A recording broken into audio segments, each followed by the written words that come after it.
سلام دوستان، امروز اومدم میخوام یه دونه پیتزای مخلوط خیلی خوشمزه به روش خودم درست کنم.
پیتزامون آماده شد.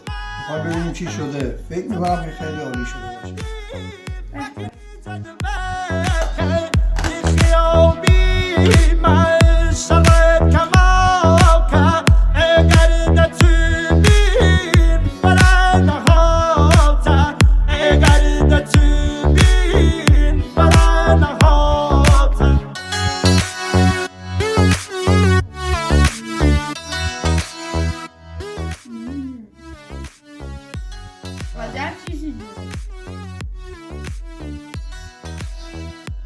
نونش هم قشنگ پخته شده. تنظیم و ضبط